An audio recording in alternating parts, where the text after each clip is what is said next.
In this version, Yoriichi Tsugikuni becomes Tanjiro's spiritual mentor, kind of like a Force ghost from Star Wars. He appears whenever Tanjiro is training or fighting, helping him grow into a true master of sun breathing. So, let's get right into it. The story starts off exactly the same as before. Tanjiro goes out to sell charcoal, and on his way home, the old man stops him and warns him about demons, convincing him to stay overnight. The next morning, when Tanjiro returns home, he finds his family slaughtered, with only Nezuko still alive. But she's become a demon. Tanjiro desperately tries to save her, and that's when Gyu appears. Everything plays out just like in the original version up until that point. The real changes begin when Tanjiro starts his training under Sakonoji Urokodaki, the former water Hashira. As before, Urokodaki assigns Tanjiro the task of cutting through a massive boulder before he can enter final selection. But this time, instead of Sabito and Makomo appearing to help him, Tanjiro encounters Yoriichi Tsugikuni himself. Yoriichi trains Tanjiro directly, teaching him the proper form, refining his breathing techniques, and even explaining the fundamentals of sun breathing. Because of this, Tanjiro's power and technique improve far more quickly than in the original timeline, allowing him to slice through the boulder much sooner. When he tells Urokodaki that Yoriichi was the one who helped them, Urokodaki doesn't fully understand, but he can't argue with the results. Now Tanjiro knows sun breathing far earlier than he should. In the original timeline, he first used it during his fight against Rui on Mount Natagumo, the Lore Moon 5. But in this version, Tanjiro already has it mastered before the final selection even begins. That gives him a massive advantage compared to before. Tanjiro enters the final selection and takes down demons with ease. The only one who gives him a bit of trouble is the massive hand demon, but with Yoriichi guiding him and sun breathing already in his arsenal, it's nowhere near as difficult as before. Once he passes, the story moves forward mostly the same, up until his first encounter with Muzan. When Tanjiro meets Muzan in the city, everything goes the same. Even with all his progress, he's not strong enough to take on the Demon King in a crowded street full of people. Muzan creates a new demon in front of him and disappears into the crowd. Tanjiro can't do anything about it yet. The real turning point comes during Tanjiro's fight against Rui, Lore Moon 5. In the original, this was the moment Tanjiro first used sun breathing, but here, he's already had Yoriichi guiding him through every battle up to that point. The drum demon, the swamp demon, all of them. Because of that, Tanjiro's far more experienced now. When Rui traps Nezuko in his webs and Tanjiro's pushed to his limits, everything aligns perfectly for him to awaken his Demon Slayer mark. With his mark active and sun breathing at its peak, thanks to Yoriichi's teachings, Tanjiro slices Rui's head clean off almost instantly. After Rui's defeat, Tanjiro is brought to the Hashira meeting, just like in the original story. The Hashira question him for traveling with a demon, and things go the same up until Sanemi tries to harm Nezuko. But this time, things go very differently. Tanjiro's strength has grown tremendously, and instead of only managing that one famous headbutt, he actually stands his ground and fights back. Even without being able to trigger his Demon Slayer mark at will, his training with Yoriichi makes him strong enough to keep up with Sanemi for a short while, which surprises everyone. When Kagaya Ubuyashiki, the Corpse Master, appears, he confirms that both Gyu and Urokodaki vouched for Tanjiro and Nezuko, so the two are officially accepted into the Demon Slayer Corps. And that brings us to the Mugen train arc, which plays out a little differently this time around. Rengoku is still there, leading the mission, and the group boards the train together. Everyone falls into Enmu's spell, Lore Moon 1's dream trap, but this time, Yoriichi helps guide Tanjiro out of his dream while the others are still asleep. Nezuko still wakes them up later, but Tanjiro is the first one to break free. Tanjiro and Inosuke team up to track down Enmu, while Rengoku, Zenitsu, and Nezuko protect the passengers. With Yoriichi's constant guidance, Tanjiro's sun-breathing techniques are far stronger, and together with Inosuke, they manage to defeat Enmu quickly. The train still derails after Enmu's death, but Tanjiro and the others survive. Then comes Akaza, Upper Moon 3. This time, Tanjiro doesn't get stabbed. His instincts are sharper than ever, and he senses the attack before it even happens. Instead of being injured, he jumps right in to help Rengoku fight Akaza. Tanjiro isn't quite on Rengoku's level yet, but he's close enough to fight alongside him effectively. During the battle, Tanjiro recalls Yoriichi's words: to defeat an enemy of this caliber, he must use the selfless state. Then he remembers the day his father fought a bear with a rusty axe, showing no killing intent, the same principle Yoriichi had explained. In that moment, Tanjiro enters the selfless state for the first time.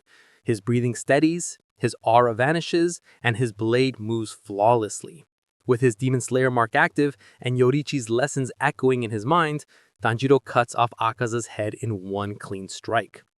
As Akaza fades, he realizes the truth he'd ignored for so long. Accepting his defeat, he ends his own life and reunites with his wife in peace.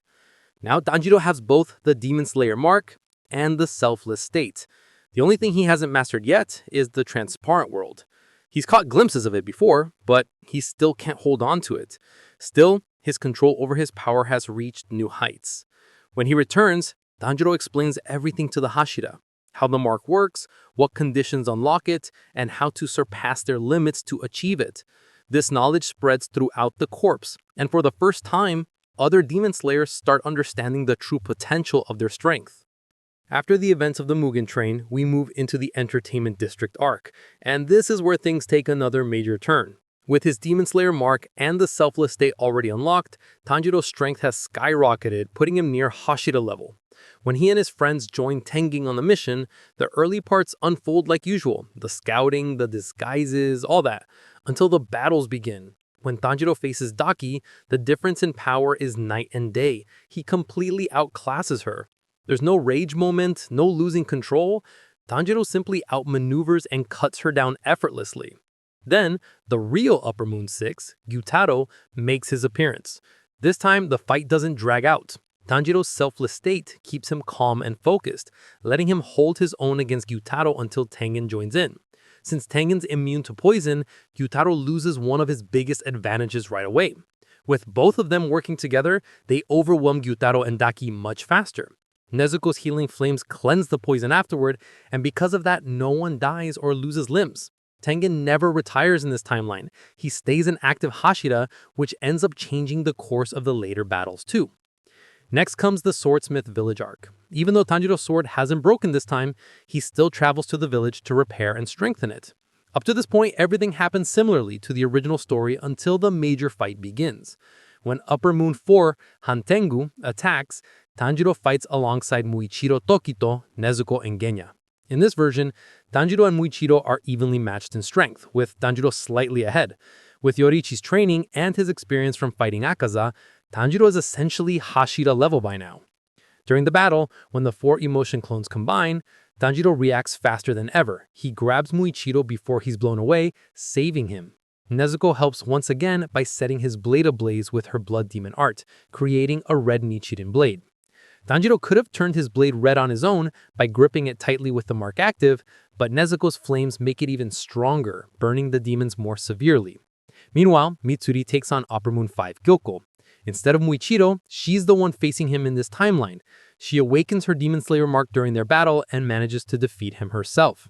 She keeps her distance, using her long whip-like sword to stay out of her traps, and ends up saving the swordsmith and the young boy. With Gyoko defeated, Mitsuri rushes to help the others. Tanjiro receives the new sword from Mitsuri and uses it to cut off Hantengu's true body, ending the fight for good. Nezuko still becomes immune to sunlight in this version, which instantly catches Muzan's attention.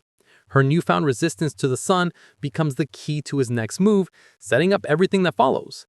After this, we move into the Hashira training arc. Because Tengen never retired and Rengoku survived the Mugen train battle, both of them are part of the training this time.